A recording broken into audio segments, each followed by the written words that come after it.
today's video, 10 ways to make sure high oxalate foods are not damaging your kidneys. Catherine here. I've been helping kidney disease sufferers improve their health mainly by eating better for more than 10 years now. Along this journey, I've discovered that crafting the perfect renal diet is just like solving a complex jigsaw puzzle. If you make any mistake, it's impossible to make all the pieces fit together. But when you do manage to make everything align perfectly, the reward is much nicer than hanging a beautifully completed puzzle on your wall.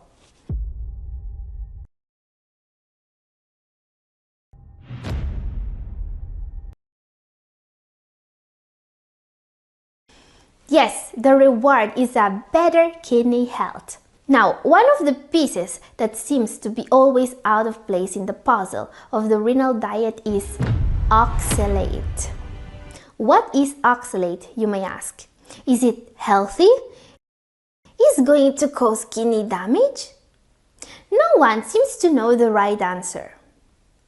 And many people believe that oxalate is the biggest danger for your kidneys. Time to put an end to this. Despite the internet's self-proclaimed experts dubbing oxalate as an anti-nutrient, it's essential to recognize that some of the world's healthiest foods are, in fact, high in oxalate. I'm talking about spinach, rhubarb, and other super healthy veggies, but also nuts, seeds, and legumes.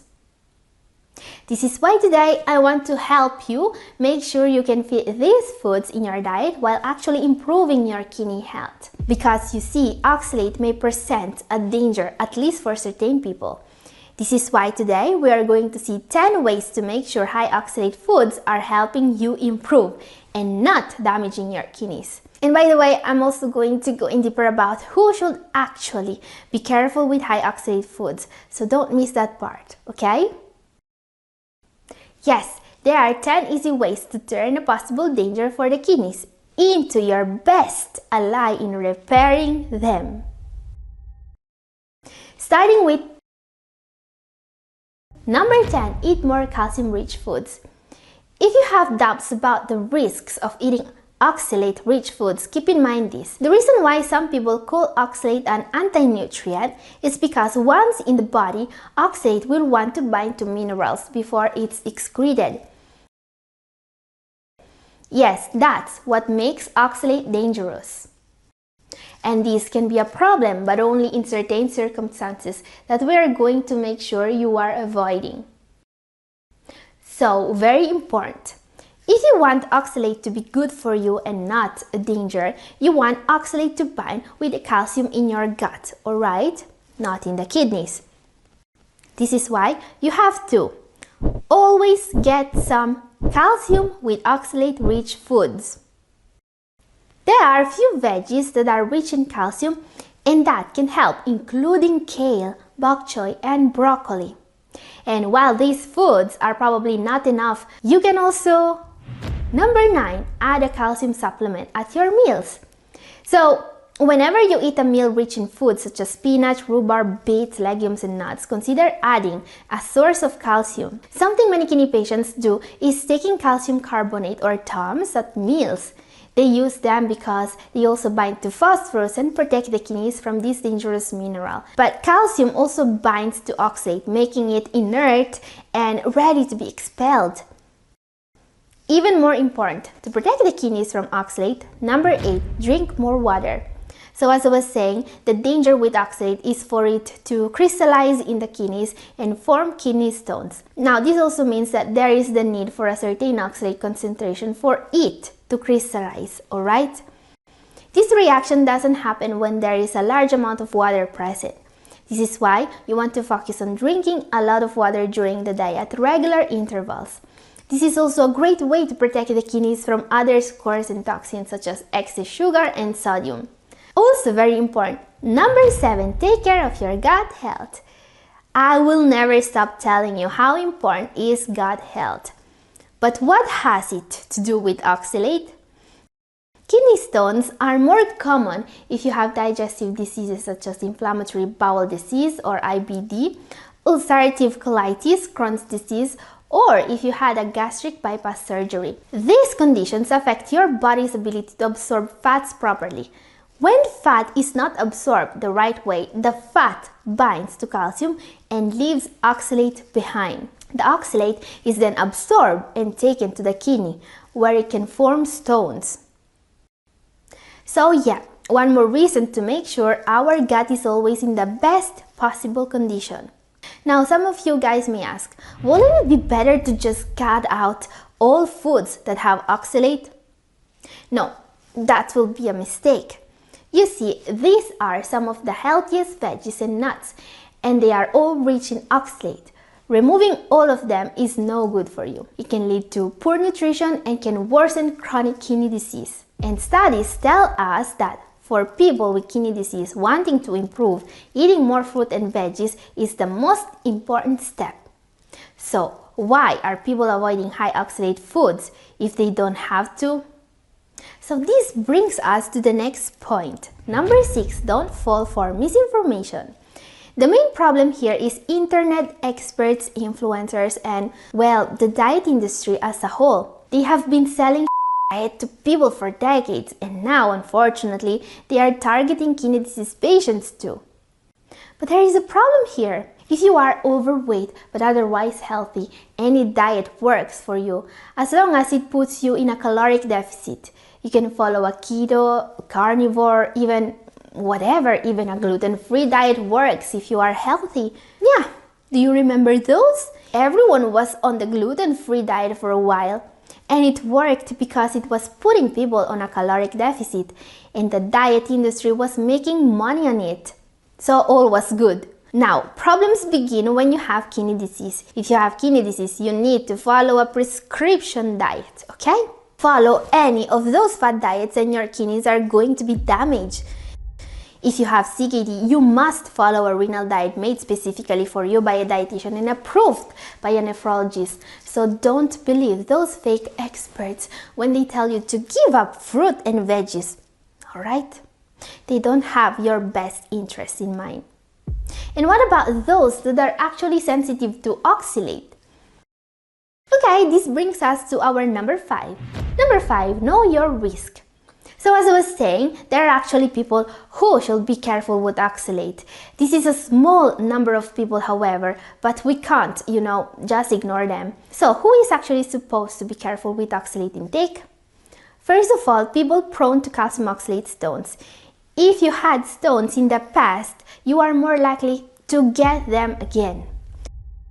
Follow all the tips of today's video carefully if this describes you. And also, people who have had gastric bypass surgery or surgeries that affect how the gut works. They may also have high oxalate levels in their urine.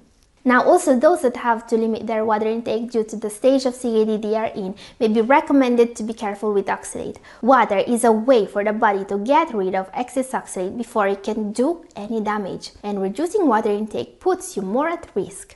However, even for these categories, completely stopping to eating high oxalate foods must be considered a last resort. Why? Because almost all the oxalate found in urine is produced by the body rather than absorbed from food, says science. Yeah, and this is why you shouldn't avoid high oxalate foods. There are, however, some dietary improvements that can seriously help you reducing the amount of oxalate in your urine, such as number 4, improve your diet. A diet too high in protein, sodium, and sugar can increase the risk for calcium oxalate stones, alright? Sodium won't just raise your blood pressure, it also brings calcium in the urine, increasing the risk for stone formation.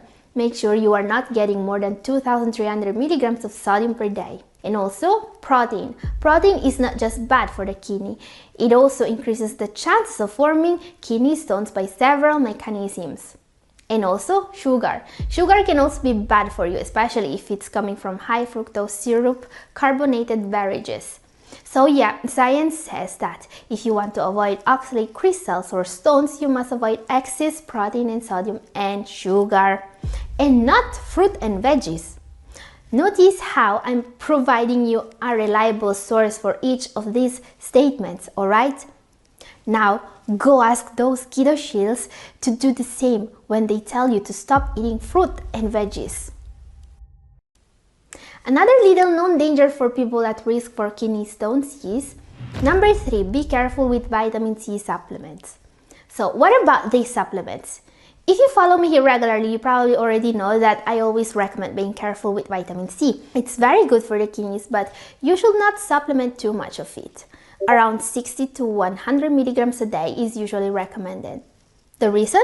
While vitamin C is essential and it actually protects the kidneys, an excessive intake may increase the body's production of oxalate.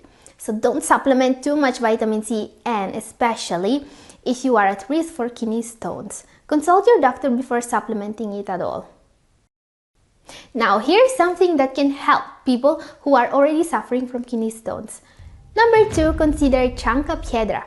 This is a supplement also called stone breaker that's considered a natural kidney stone crusher. It was recently studied on people suffering from kidney stones smaller than 10 millimeters. It was found out that, well, it works. Taking 4.5 milligrams twice a day reduces kidney stone size and number. This is an extremely popular supplement, like many other supplements that actually work, and it can be easily found on Amazon or any other supplement stores. If you choose to take Chanca Piedra, you should buy a supplement that has been independently verified for quality by a third-party organization. Also consult your doctor before taking it, because this supplement may decrease potassium and magnesium levels. Time for our number 1 now. Most important tip. Number 1, don't cut oxalate from your diet unless you really have to. While eating more oxalate increases the amount of oxalate in your urine, this only accounts for a very small increase. For most people, the benefits of nutrient-dense, high oxalate foods far outweigh their risks. Therefore, it's almost never a good idea to completely stop eating high oxalate foods. Today, most urologists only give a strict low oxalate way of eating to people who have high levels of oxalate in their urine and can't find another way to improve. It's important to be tested from time to time to figure out if a restriction is needed. So if you are not sure about restricting these foods, get tested. And if you want to know more about foods that protect the kidneys, my video up here is for you. And this is all for today. Thank you for watching. God bless you all. Bye.